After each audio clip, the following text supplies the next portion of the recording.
السلام عليكم ورحمة الله وبركاته. اللهم صل وسلم وبارك على سيدنا محمد. صلوا على الرسول عليه الصلاة والسلام. صلوا عليه يشفع فيكم. أول حاجة بنبدأ الصلاة على النبي. أول حاجة بنبدأ المحشي كده. هو العيال طلبوا مني محشي لما بيلقوني اليوم اللي يبقى فاضية فيه مش ورايا حاجة، ماما عاملين شوية محشي بعمل لهم.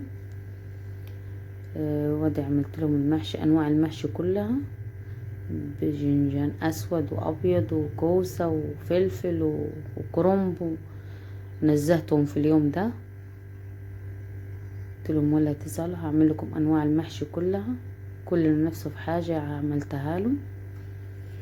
وربنا يدينا الصحه لاولادنا يا رب. شجعي نفسكم كده، واي طلب بيطلبوه الاولاد ما تكسليش منه، قومي اعمليه.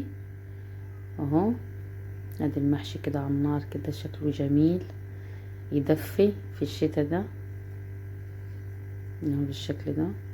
دي بصلة اللحمة بعملها كده، ودي بصلة الخضار. طلبوا مني خضار. وادي اللحمة على النار، اللحمة قافلة عليها بالحلة تستوي.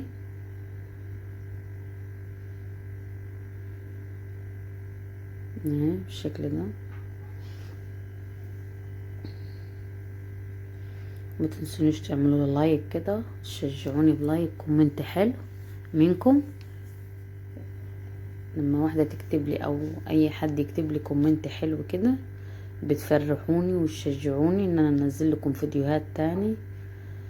ما تاخرش معاكم، وانا ما اقدرش اتاخر معاكم اصلا. هذا الخضار حطيته، هو كيس مجمد من الفريزر. وبطاطس احنا بنحب نعملها كده، كل انواع الخضار بنحطها،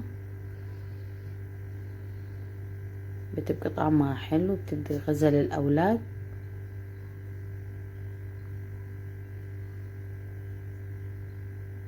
بنسيبها كده تستوي في الدمعة، وبعد كده بنحط لها الشوربة.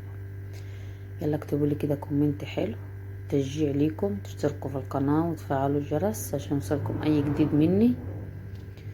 شجعوني كده. اهو اكلنا خلصناه. يلا شجعوني بلايك، والسلام عليكم ورحمة الله وبركاته.